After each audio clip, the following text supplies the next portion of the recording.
Good afternoon, everyone. Myself, C. Renu Modi. I welcome you all for the post-session lunch for today. I know it's a heavy post-session lunch, but then it's a Durga Puja time, and I hope you all will agree that the energy of Kolkata during Durga Puja is unbeatable. No matter if it is at 2 o'clock at night or 3 o'clock at night, we can always hop on to still another pandal. So with that zeal, with that energy, let us hop on to still another session for today. I welcome you all, and I welcome Mr. Samudra Acharya on stage, and I welcome C.A. Swati Singhania on stage. Mr. Aditya Hans was supposed to be here today, but due to some medical emergencies, he had to rush to Mumbai, and so we have another speaker, Samudra Acharya, who is an associate partner in Dhruva Associates LLP. Samudra holds experience of more than 16 years in M&A advisory services and specializes in transactions tax and corporate restructuring advisory. He has been involved in number of engagements involving advisory on various kinds of corporate reorganizations and restructuring for domestic players and MNCs. He has been advising corporates across industries on various transactions involving mergers and acquisitions, hive-off, cash repatriation, succession planning, family office structuring, etc. on an end-to-end basis. He combines his knowledge of tax, securities, and corporate laws with experience of working on complex assignments to come up with practical solutions to client issues on various aspects of M&A and other regulatory matters. Prior to joining Dhruv, he was associated with BMR advisors in their M&A practice. So with a big round of applause, we welcome Samudra Acharya ji, and I request C.A. Raj Lakhotia to please come up on stage and present Uthurio and Memento.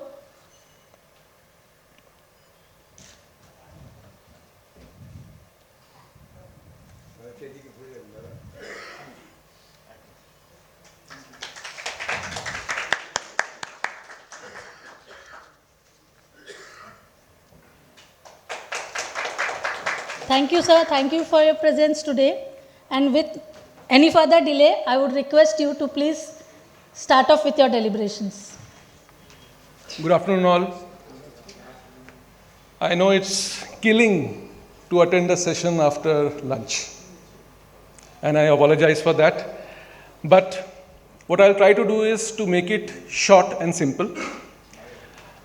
What I have done is we have prepared this presentation on reorganization and succession planning. We have covered case studies only. And what we have covered is Dhruva's experience in dealing with the transactions. There are transactions which we have done, there are transactions which we are doing, and then there are transactions which are there in the market, which are happening. The idea is to let you know all the type of transactions the market is, the type of transactions which are happening in the market. So let's move ahead. Part A is reorganization. So I have laid down the key considerations which one should evaluate, one should be mindful of before implementing any reorganization. These are critical considerations.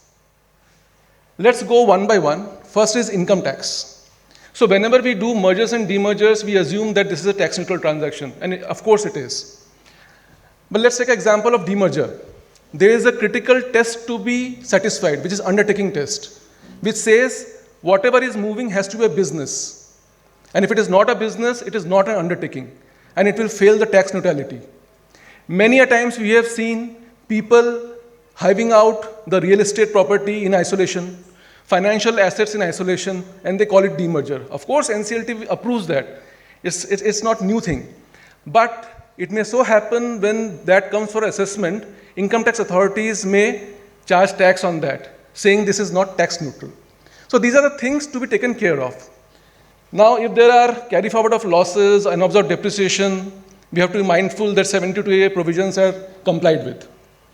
If the transaction is not mergers and demergers, it's a different sort of transaction, then section 50 CA 56 comes into picture, and one has to be mindful of that too. Next is the stamp duty and transfer costs. It's full screen here actually. Just hold on. I'll change it to PPT version.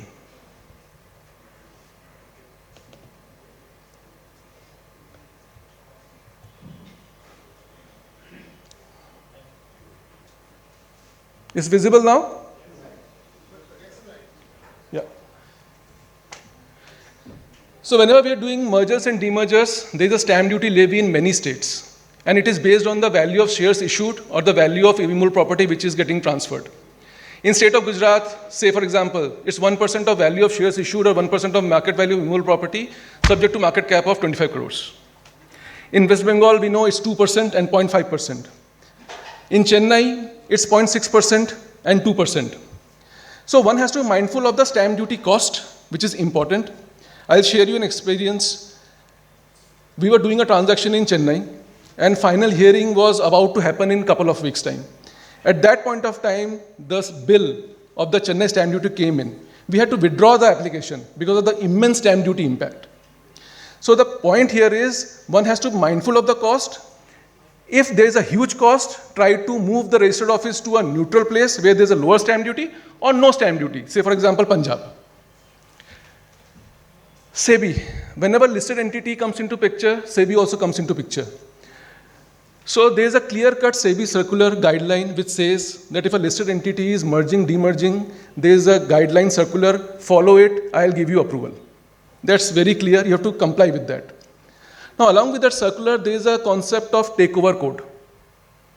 Takeover code says that whenever a certain percentage of listed entity shares moves from one hand to other hand, a public offer gets triggered, and that's a huge cost. Now, under takeover code, there is an exemption for direct mergers, and there is exemption for indirect mergers too. That is, when unlisted companies are merging, demerging, and the underlying value is a listed entity. There is an exemption. But the way that exemption reads, it becomes tricky when there are various holdcos having cross-holding and you are not able to comply with those conditions. It's better to get an informal guidance from SEBI in that context. RBI. Whenever NBFC is involved, RBI comes into picture. A merger of NBFC, demerger of NBFC, any action with the change of shareholding of NBFC beyond 26%, RBI will come into picture, and you need RBI approval. Exchange control laws. So again, in case of merger, demerger, this is quite critical because if the shareholders are non-residents, then you have to comply with the instruments which needs to be issued to those non-resident shareholders. Plus, you have to comply with the sectoral norms, pricing norms. The other thing which I have mentioned here is based on my experience. If you recall, on August 22, ODI regulation came in.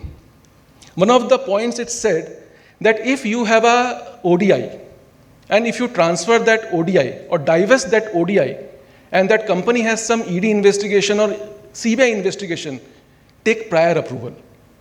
Again, at that point of time, we are doing a merger. Pursuant to that merger, an ODI was shifting from one company to another, and there was a small CBI investigation pending therein, which was not even linked to that investment. But we had to take this approval. This tend to get missed, believe me.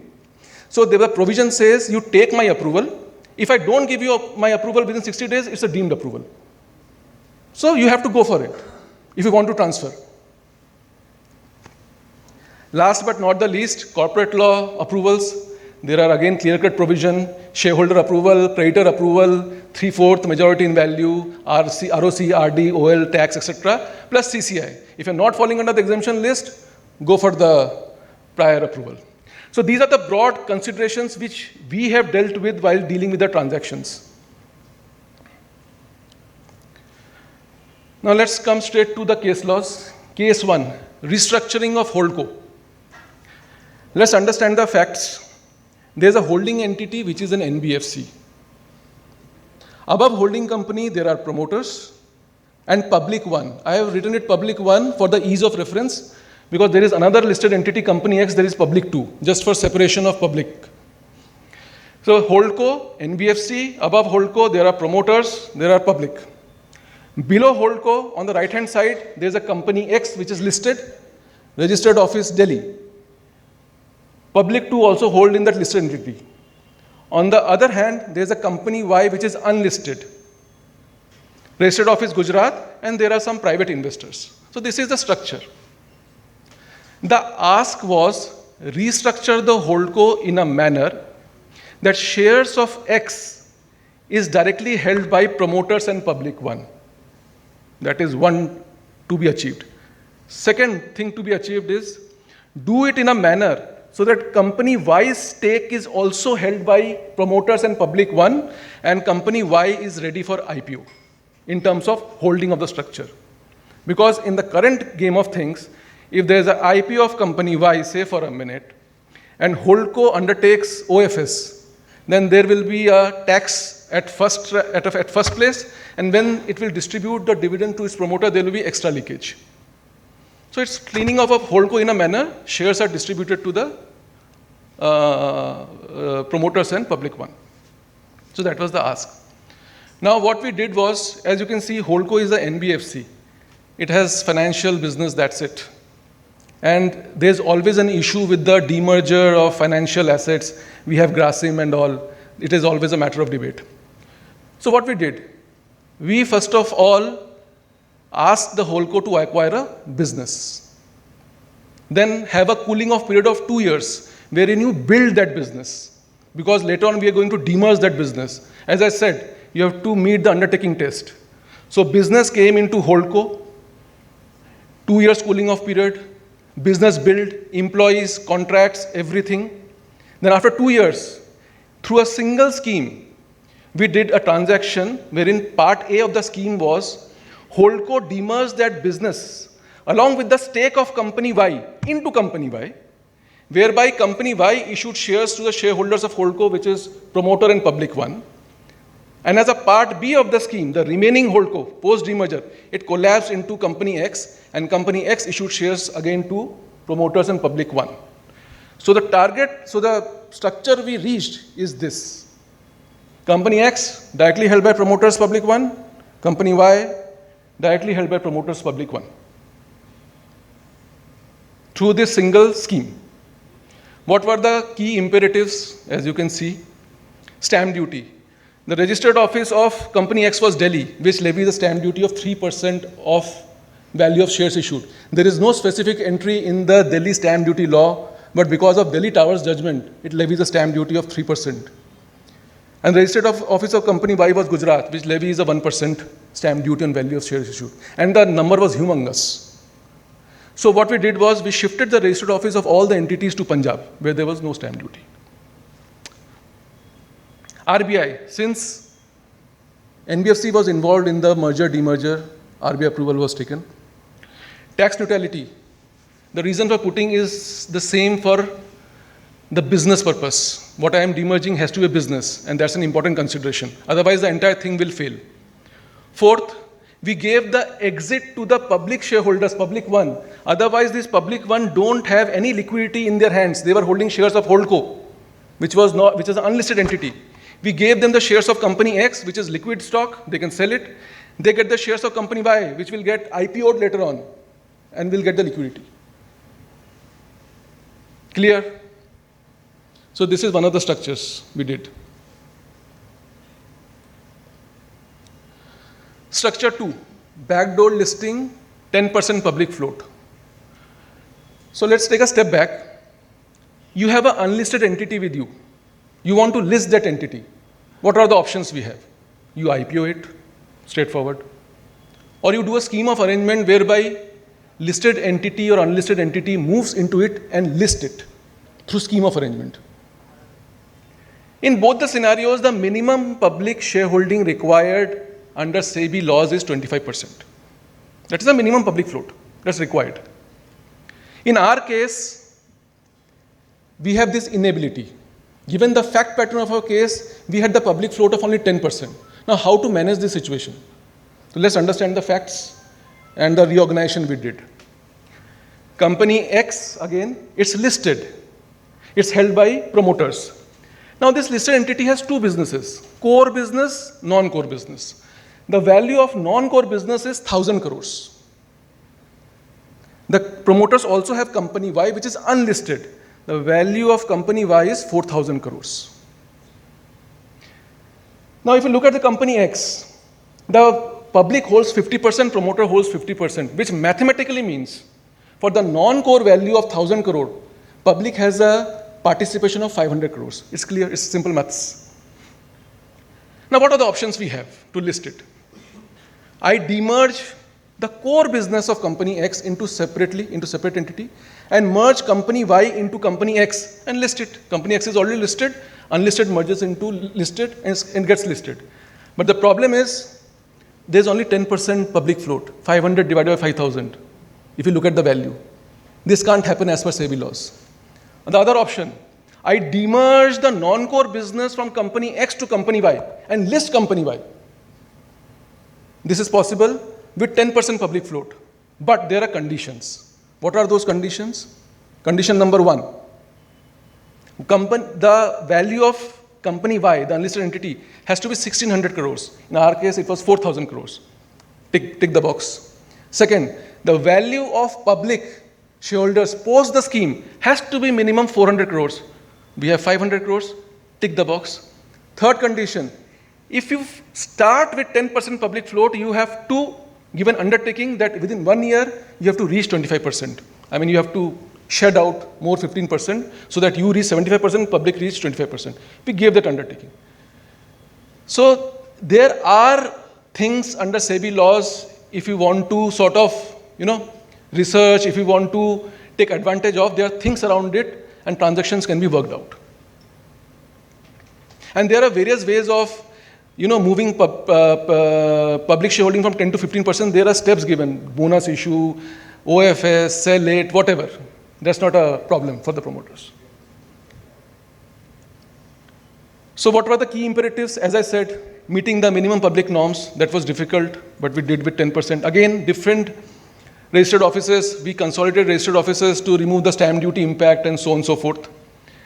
And in this case also, pursuant to this demerger, a ODI entity was moving and there was a CBI investigation in company X listed entity, even not related to that business, it was related to the core business, but still we had to take the approval.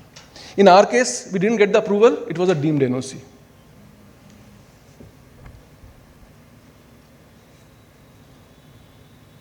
Are you with me? Could you repeat the last one? You didn't get the approval. No, so there is a concept that either you will get the approval within 60 days or it's a deemed approval if no approval is given. So we don't. CBI generally, ED generally, they don't give approval. In the first condition, 1,600 crore which you have mentioned, is this 1,600 crore is the condition or it is calculated based on the Value of that entity is 600 crores. So 600 crore, minimum public 400 crore, 25%, and then start with 10%, move to 25% in 1 year. Restructuring via separate share class. This is again an interesting thing. So the case is like this. We have an NBFC, family owned. There are few resident shareholders and some stake is held by FCO. Above FCO, there are NRI shareholders. Against all family, nobody outside. And below NBFC, there's a huge value. And dividend keeps on coming into NBFC. It's a cash-rich entity. Now, what the promoter wanted is that can we do something whereby I can allocate higher dividends to FCO and I can repatriate more? Can I do so? Second, can I achieve a structure wherein NBFC, which is the cash-rich company, can give exit to FCO at any point of time, but that should not result in money going to other resident shareholders. So this was the broad ask, as promoter asks generally. So we said, okay, let's identify what we can do. So again, we had two options. We thought of two options, what we can do. We thought, why not merge the NBFC into any of the group companies? And because of this merger, we will issue different class of shares. Class A to FCO, Class B to resident shareholders. Class A will have higher dividend rights. Class B will have other other rights, not voting say, because it's an NBFC. So we were of the, let's give them a liquidity preference rights. So in case of liquidation, you will have a first right to liquidate. When we started, when we evaluated the merger, when we merged that, thought of merging that entity into an operating entity, NBFC license were getting surrendered, and due to operational heavy entity, we were not getting any NBFC license. So the group wanted one NBFC to be in the group, so this was no. Then we identified a company which is a sort of non-operating and thought of merging it. RBI official said there is no rationale to it. Why will a NBFC merge into a Khoka company, then I have to surrender it, then I have to issue another license? I'm not comfortable. So sort of non-doable. Then we thought of why not, without doing anything, why not reclassify the shares then and there, without doing anything. Another reason for doing merger, etc., because we were getting the stamp of NCLT and the RBI. That was sort of, मन को तसल्ली मिल जाती है कि सब कुछ ठीक है अब. We thought of, let's do restructuring in the company itself without going to NCLT, RBI. Let's reclassify as is and try to do something. Now what happens is, what are the issues involved? First is corporate law. Corporate law says that every shareholder has a proportionate right based on the shares they have. Then there is section 43 which says that company can have differential shares. Differential based on dividend, voting or otherwise. It says otherwise. Now otherwise is yours. Whatever you think of otherwise is otherwise. Like liquidity preference is otherwise. But then it says, rule says that in case of public company, in case of companies it says, you can't reclassify the existing shares. We got stuck. We are going to reclassify the existing shares. Then there was an MCA circular which said, if it's a private company and memorandum says 43 to 47 does not apply, you can do anything. So we said, now doable. Corporate law wise, we are now doable to reclassify the shares. Class A, Class B, higher dividend, preferential dividend, whatever you call it, and liquidity preference. Then came the tax, कि tax में तो कुछ नहीं हो रहा ये. So we discussed with few counsels and lawyers. What came out is that if you are balancing out one with the balancing out of other, then it's okay. Second, the counsel said at best it is a reclassification, it's a change of form of shares. So if you look at section 47, if preference shares is converted into equity shares, it is tax neutral. Then there is 1964 circular of income tax authorities which said that any change of form of shares from one to other is not a transfer at all. And when you sell the shares finally, you will get the cost of the previous form. So based on all that, taxes wise, we are comfortable. Based on all these things, we reclassified the shares. And now they are living happily. Now, somebody may say कि FEMA में कोई compliance. We took that opinion, nothing to be done because nothing is happening per se. No shares issued, no shares issuance is happening. It's more of a dividend and liquid preference thing, ye wala. RBI, we didn't change the share capital. We didn't change the voting rights just to ensure no RBI approval is required. But we intimated RBI. So we did all those stuff. And we also told the client that don't take out money immediately. This is structure for you. It's a flexible structure. ज़रूरत पड़े तो ही करना. It's more of a build that argument कि it's not done for anything specific reason, just for pulling out the money. So these are the things. So this is the structure. This is what we did. See, it also depends on the risk appetite of the client. Client को आप सब बताइए कि इसमें ये होगा. There is an issue of guard. There is an issue of whatever issue you have. And then if he takes a decision, it's his call. Reverse flip, हमने externalisation सुना, MakeMyTrip externalised, Flipkart externalise. Externalisation means share holding moved overseas. Groww externalised, Pine Lab externalised, externalise चलता रहा, बहुत सारा externalise चलता रहा. We also did externalisation. Now people somehow realise India is the market. India is where the business is. We should come back to India. Grow came back to India. Pine Lab is coming back to India. PhonePe has come back to India.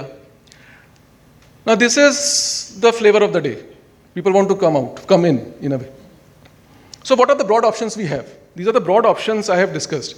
Now these options will have pluses and minuses and tweaks and turns depending on your fact pattern. So first option, structure कैसा होता है? Externalized structure होता कैसे है? There is a FCO, which is the shareholder. There is Indiaco, which is the business entity. FCO owns entirely India, and above FCO are the overseas investors and Indian founders. ये लोग गए थे ये सोच के कि we will list FCO. सब लोग ऊपर चले गए. Now the later realization कि no, we have to come back to India. Now what are the options we have? Now FCO is, if FCO is in a jurisdiction which allows merger into other countries like Cayman, BVI, Mauritius, you just merge the FCO into Indiaco. Indiaco will issue shares to overseas investors and Indian founders, tax neutral merger. You have enough rationale कि मुझे India में आना था, IPO liquidity देना है. There are enough rationale. You do this. This is fine. If your FCO is not in a country which allows merger, then either that country should allow you to re-domicile that FCO into a country which allows it. हमारे यहाँ होता है registered office shifting, one state to other state. This is re-domiciliation which is country to country. It happens. So either that allows it, suppose allow कर दिया, you come to Mauritius, Mauritius merge into India, suppose, हो गया काम आपका. But suppose वो भी allow नहीं करता. Then the option, broad option left is share swap. That means investors and Indian founders will give the shares of FCO to Indiaco कि आप पकड़ लो. Indiaco in return will issue its shares to overseas investor and Indian founders. The option 2. Finally आप Indiaco के ऊपर पहुंच गए. But this is a heavy duty option. आसान है, but tax wise it is just it's leakage. PhonePe came in with 8,000 crore tax impact. We all know. Because what you need to pay, what you are getting is Indiaco shares which has a value.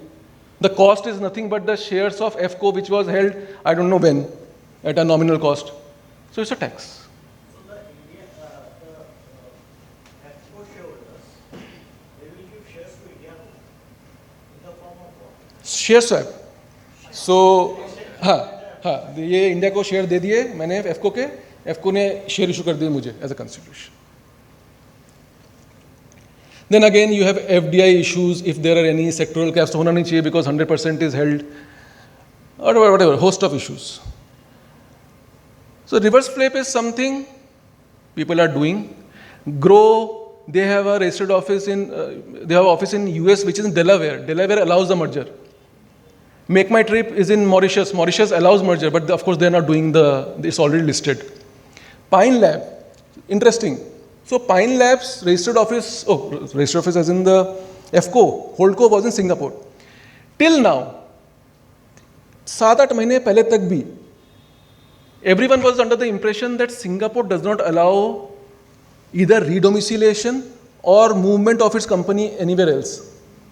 One day, Pine Lab news came in, Singapore court allowed merger. We thought how?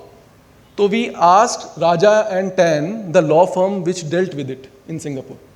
He said that there is a provision in Singapore law which says that Singapore company can be merged with other entity if it's a body corporate. Body, the definition body corporate includes a foreign company. Foreign company includes any company which allows it. I don't know for so many years why it was not discovered. India में भी यही concept है. In section 393, 94 जब हम पढ़ते होंगे, there's a concept of company being wound up, unregistered company merge होती थी, partnership firm with 7 partners, it used to merge. We have seen that. But they took their own time in understanding that. So this is what reverse flip is. How about Dubai? Does it allow? Yes. Redomiciliation? Yes, no, Dubai allows it. So we are right now doing a transaction of a Dubai entity, not exactly Dubai, I think it's RAC. Or DIFC, and we are merging that entity into India. So it allows basically. It allows. So DFC में था नहीं हमारा, we were somewhere else, we shifted to DIFC, and then we are bringing back into India. Okay. merger of FCO into India. This is also an interesting one. So we have this India entity and FCO. FCO was in Cyprus. It's a legacy structure, both operating entities. And investors came in FCO also. But due to technology, obsolescence and everything, business was not moving. It was more of a loss-making entity. So promoter decided, let's fold back. Khatam karo company ko. But the ask was, overseas investors India में नहीं आने चाहिए. They should be given outside, वहीं से, and came back. Okay, we thought, okay, fine, let's do it. We ourselves read the Cyprus law. Interestingly, Cyprus law, corporate law is similar to India corporate law. तो पढ़ने में आसान भी है. We discussed with the Cyprus Council, many Cyprus Council. Finally, we came to know of a solution कि let's reclassify the shares like India reclassify, A, B. So we reclassified the shares of overseas investors, A, and India ko got B. We undertake a capital reduction of overseas investors against the losses of FCO through court. We used to have capital reduction in NCLT, they have capital reduction through court. So हमने क्या किया net? Overseas investor का जो capital था उसे काट दिया against the losses. Overseas investor is out. Now FCO in Cyprus with company, India company as 100% shareholder. Now it's time to fold back.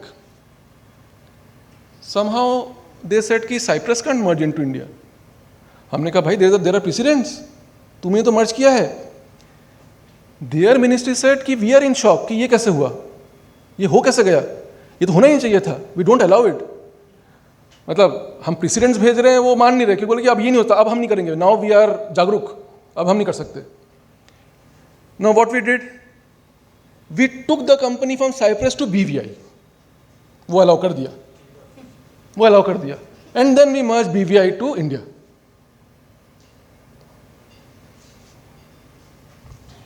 जागरूक है लेकिन अलग तरीके. अलग तरह की जागरूक है वो लोग. Loss migration into India. So we did this for 2 listed entities. What we are essentially saying is this. We have a company in India. It's an operating entity. And I have a global sort of range of companies across the world. Now what happens is, during the course of business, many companies go into losses. कुछ profitable होती है, कुछ losses में होती है. And I keep on pumping money कि profitable तो होंगी. But at the end of the day, I realize they are not converting into profit and with no future of converting into profit. Now let's take the situation. There is an overseas company into losses. They can't use their losses. I am a profitable company. I can't use those losses. Right? Now what should I do? Under FEMA, before August 2022, there was allowed restructuring of balance sheet of foreign company whereby I can write off the balances, capital of foreign company into my books up to a particular limit, which was 25% without the approval, and post 25 with approval. हम उस era में थे. अचानक से 22 का law आया and there is a change in provision. The provision called the restructuring provision. It said that if your overseas entity is into losses for 2 consecutive years, please do the restructuring, no issue, no RBI approval. If the write-off is beyond a certain limit, take a valuation report. As simple as that. 1 billion का हमने इसमें benefit लिया है.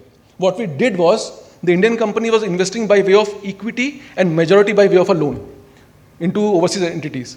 There was a loan write-back, write-off.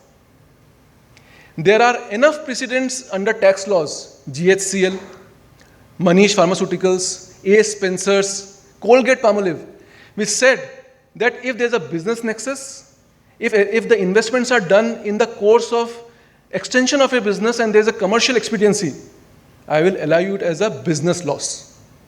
आप समझ रहे हैं the impact of it? It's a tremendous value coming into India. Basically, whatever loan is granted is being Written off. Yes, we wanted to write off equity also. The problem was this entity, I don't want to name it, it's a big entity but in a CBI ED mess. वो ODI वाले में अगर equity काटूंगा, I will need their NOC. वो इसमें चुप नहीं रहेंगे, वो नहीं देंगे NOC. इसलिए I didn't undertook the capital reduction of equity. It was loan write-off, write-back.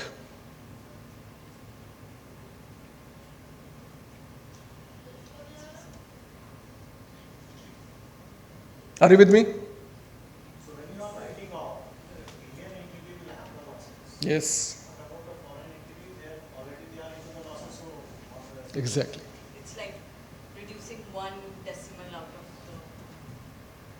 It's just too surprising, I think, for everyone to absorb that this can happen. This happens. Though हुए last year, 2 listed entities, and both listed. Again, there's no limitation which country, all that. No. So this is not country-based limitation.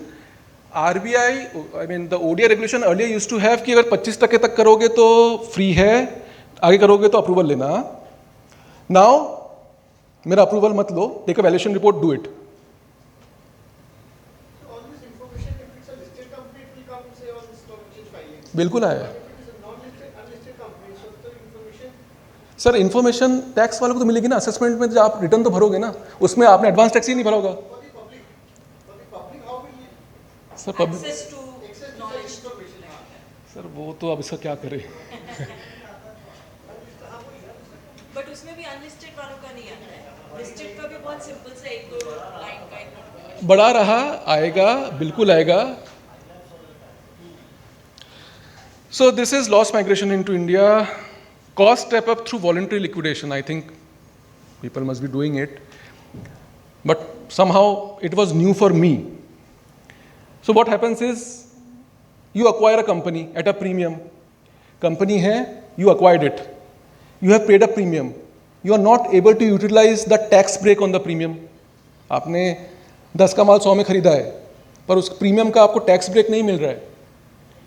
What used to happen was people used to merge whatever they acquired into itself and used to record intangibles. Tax break मिल रहा है, खुशी की बात है. Then there was explanation 7 to section 43(1), explanation 2 to section 43(6), which says कि भाई merger में actual cost WDB तो वही रहेगी जो पहले थी, हम उसको चेंज नहीं करेंगे. And I'll under section 32 will give depreciation only on whatever I am receiving. कुछ एक्स्ट्रा नहीं दूंगा तुमको मैं. But the argument is not correct. If for 10 rupees I am giving you 100, what is the value of that 90? Why should not I get it? I have paid for it. Why should not I record intangibles? This is an argument. ठीक है. So because of this thing, merger was somewhat under attack from tax authorities. This voluntary winding up is an interesting thing. आपने वही चीज़ करी, acquire करी, 10 का माल 100 पे acquire कर ली. Then you go for voluntary winding up of the entity, the target entity. What will happen as a process is that it will have two parts. How does this voluntary liquidation happens? Board meeting for voluntary liquidation, shareholders meeting for voluntary liquidation, creditors meeting for voluntary liquidation, liquidator appointed. इसके बाद NCLT जाते हो for liquidation. ठीक है? Now between going to NCLT and after liquidator appointment, you will first transfer the business from target to acquirer. From target to acquirer. Acquirer ने 100 रुपये पे किए थे. उसके पास लिक्विडेशन में 10 रुपये का मसाला आ गया और जो शेयर्स थे 100 रुपये के कैंसिल हो गए. The difference is your intangibles. No, you'll have to repeat that. Sorry, I missed you somewhere. So, Where the transfer हाँ. business happened. सो मैंने टारगेट को एक्वायर कर लिया जिसका नेटवर्थ था 10 रुपये का. I acquire target for 100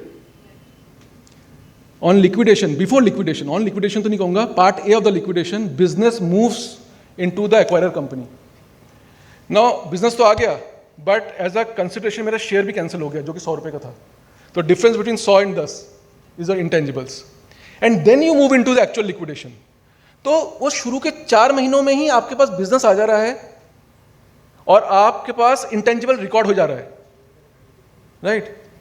there is a listed president, Metropolis hospitals है, they acquired Ganesan diagnostic centre in Chennai and they did this. ये सुनने में भारी लगता है कि वॉलंटरी लिक्विडेशन कर दिया.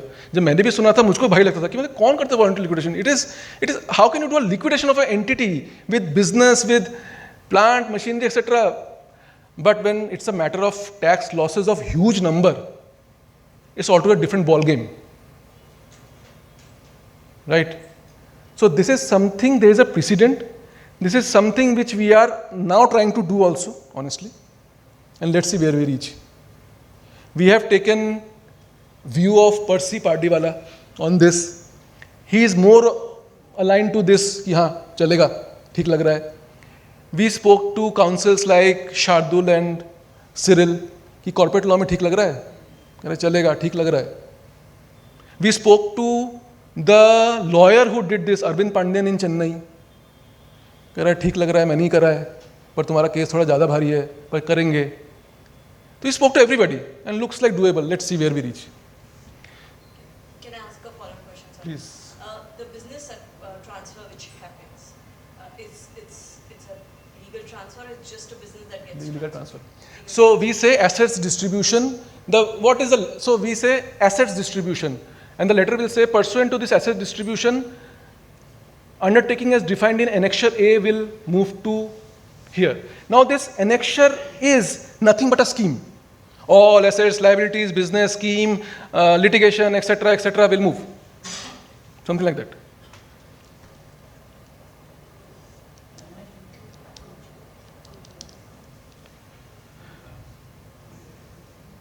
IPO readiness. I think this is something which you all know, but I am still repeating for the sake of repeating. Ki suppose BICO is the company which wants to go for IPO. And there are companies in the group, ACO, EXCO, some of them operating, non-operating, but structure is in a mess. Why not consolidate everything into BICO, create intangibles, take tax break, and BICO gets listed and everything. Part 2. Suppose BICO has two businesses and it wants to make IPO of only one business, or it has also immovable property, but it wants to do IPO of only one business. What should we do? We hive off the things which we don't need. But the point is, if we hive off the other business along with the real estate, there is a stamp duty impact. Then why not create a different company for the business we want to do IPO? Do it. But then remember, IPO calls for a history of 3 years. तो ऐसा नहीं है कल IPO करना है आज ही करने चले हो. That is why people say be IPO ready.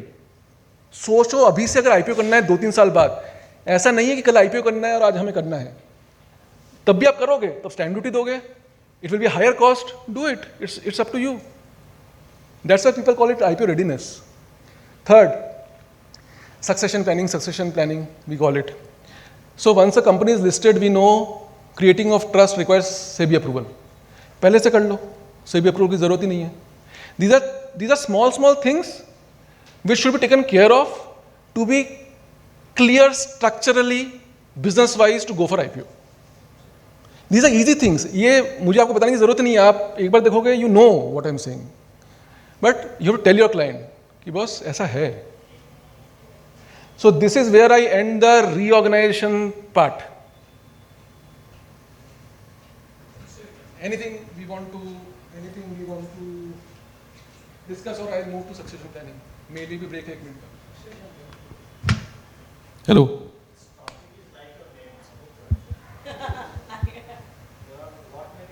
There are lot many things. Then Acharya also, you have it.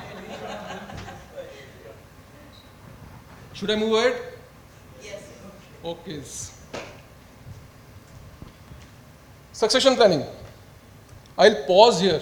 You can look at the slide. It's for public viewing. आप देखो आराम से, फिर बात करते हैं.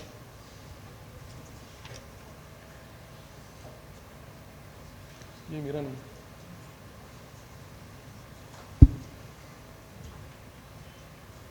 So what are we saying? We saying trust बनाओ. क्यों बनाए ट्रस्ट? क्या है ट्रस्ट में? हम तो ठीक है बिना ट्रस्ट के, हमें सब आता है, हमें समझ में आता है, ट्रस्ट की ज़रूरत नहीं है.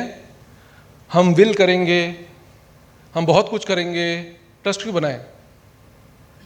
ट्रस्ट में ऐसा क्या है?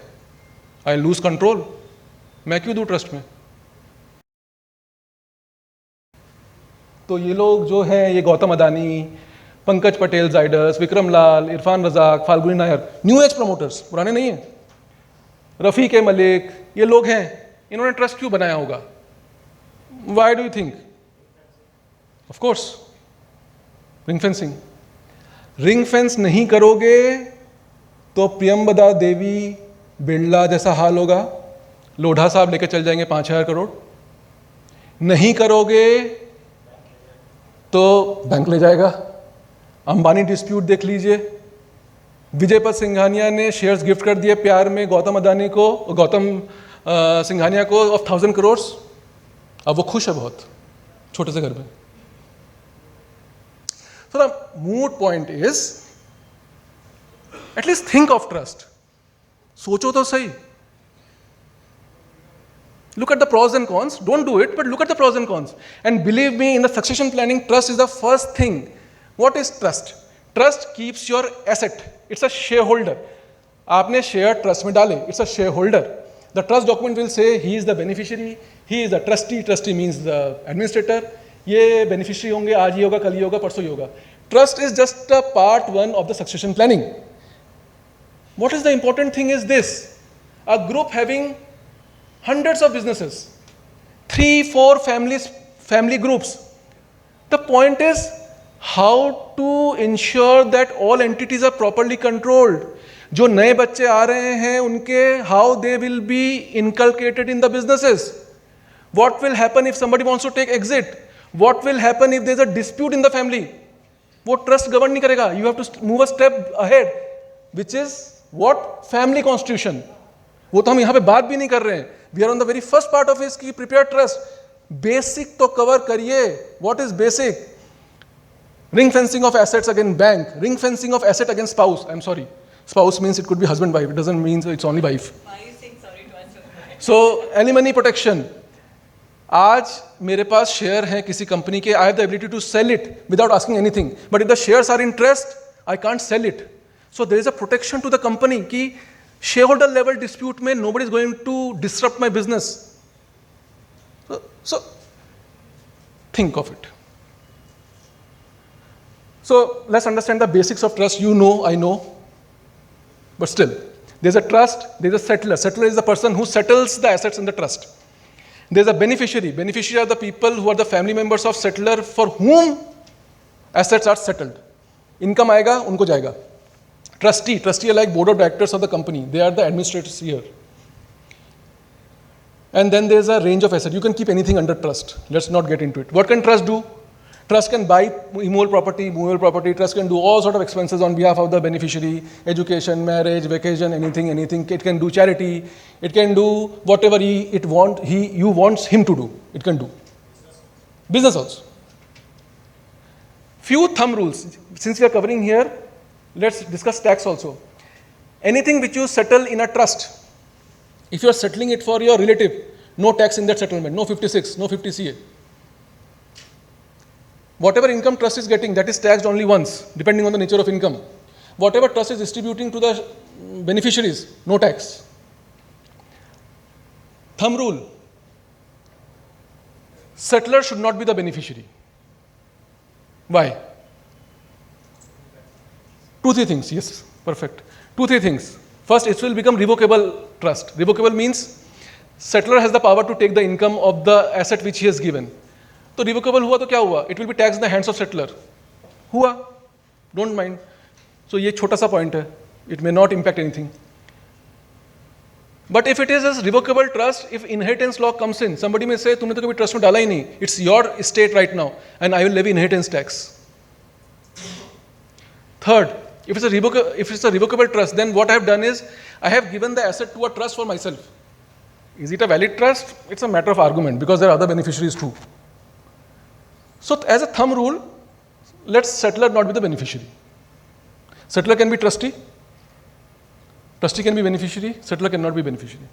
Thumb rule. Sorry.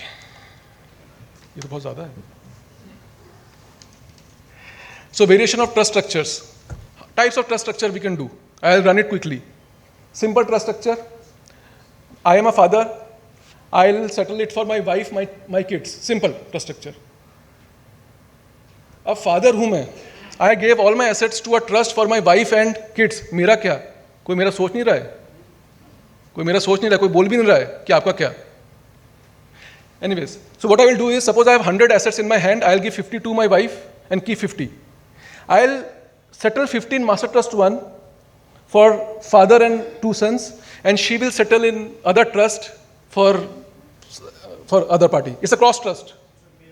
It's a mirror trust, so that I am also protected, like my wife. Double layer trust. What we saw was a single layer trust. When the funds will move to the kids, they don't have a trust. What about their inheritance? So let's have their trust too. So trust, sub-trust. Okay? What may happen is, during the course, that suppose mother and father are not there, then the below trust can liquidate and it can move to the kids. So this is a structure which is friendly for split also later on, if required. And you can create trust based on the assets. Suppose I own immovable property, I own liquid assets, I own business assets. I can keep business assets in business trust, liquid assets, personal assets in other trust. That's the option I have. Now let's look at few cases which we have dealt with. Holdco, which is NBFC, LLP, and Holdco and LLP is holding the entire group consisting of listed entity, unlisted entities and whatnot. Above that, there's a promoter family, simple family, grandfather, uska beta, and spouses. Simple. They told us that we wanted simple structure, 2 trusts. In one trust, there will be father and spouse, other trust, grandkid and spouse. That was easier. So what we did was we gifted everything, all the shares to grandfather. He settled it 50-50 for his kid, his grandkids. The easiest part is pure transition. Now look at the things below, LLP, Holdco, NBFC, various entities. Since Holdco is an NBFC and shares are gifted first to grandfather and then to a trust, which is more than 26%, it required RBI approval. We went for RBI approval. Since the below entities are all listed, many of them are listed, majority listed, we went for SEBI approval. Now, LLP, interesting. LLP law says only body corporates and individual can be my partner. Trust is not a body corporate. But the general stance is trust is nothing. Trustees are the people who runs the trust. And if trustees are individual, you should see it that way, not a trust. But it's a view. In 2014, there was circular which was somehow released from somewhere, which said that only REIT and InvIT trust can be partner of LLP.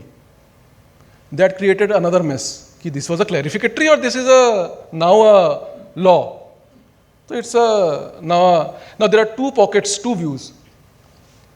You can still, trust can still come over LLP, because when you file the form of LLP incorporation, you will write the name of the trustee, not the trust, and keep moving with your life, because LLP deed to jata hi hai वैसे भी, जिसमें trust का नाम आ रहा है.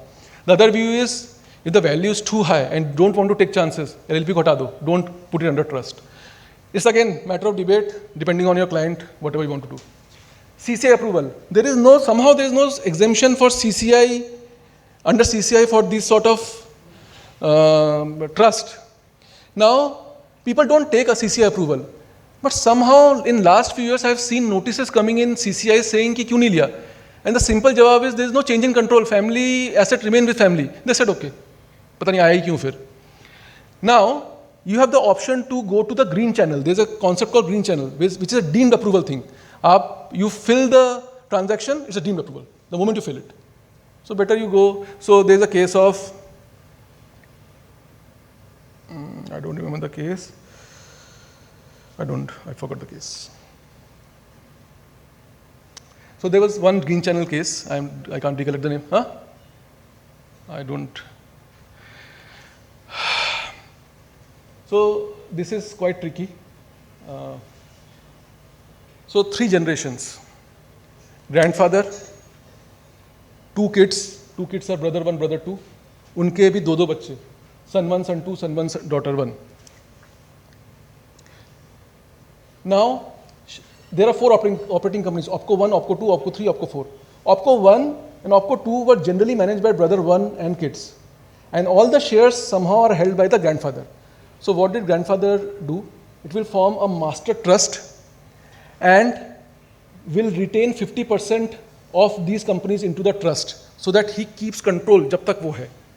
And OPCO 1, OPCO 2 के 24-25% he gives it to the brother trust 1 and the son, just to keep them motivating for doing this work for the. And similarly in the other leg. So as far as grandfather is alive, he will keep on taking decision because he is the majority owner and the trustee of the master trust. Once the grandfather is out, there comes a sort of fluidity. Now once the grandfather is out, who are the owners now? Brother 1 and brother 2, who will manage the master trust. They have many options.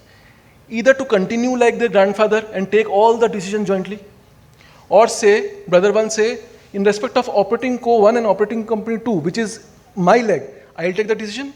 In case of operating company 3 and 4, you take the decision. वो भी हो सकता है. और they may say, nothing doing, dissolve the master trust. So 50-50 moves to the respective branches. So you will find many cases around these with numbers hovering around it. Somebody saying 50 रखेंगे, somebody saying 40 रखेंगे, and stuff like that. NRI as beneficiary.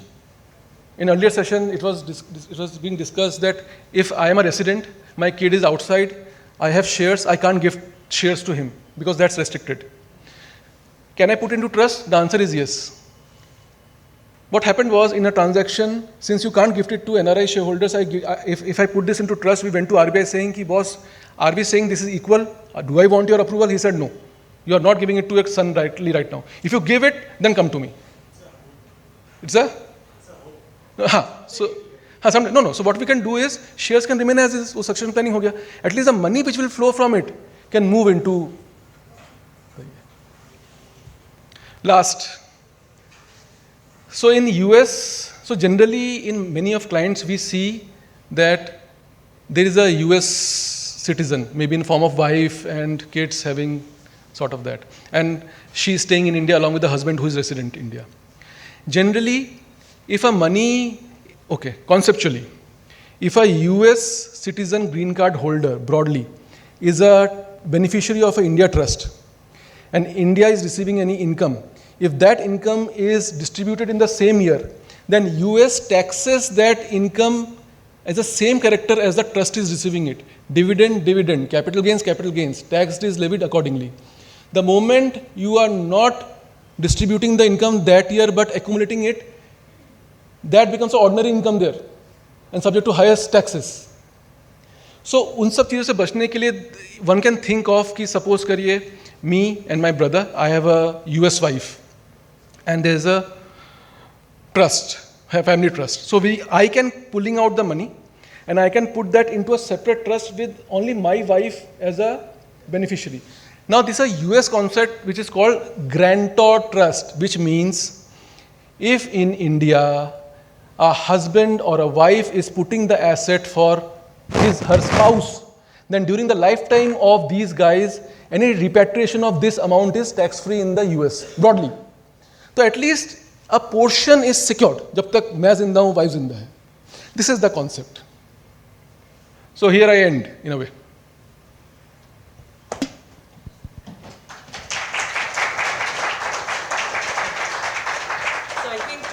Thank you so much, Mr. Acharya. Everyone has taken like a moment of pause that there was so much of, I can talk about for me, and I'm sure with the questions that was coming, the topic is actually Samudra, and you dealt like an Acharya, if I can say anything. But a great session. Thank you so much for giving us the time. And I know for you it was personally last minute, but I think a great session, and we should obviously have more sessions. And I love the fact that you explained the law just by examples. So I think we learned the best by examples. So great session. I think we can give a very big round of applause.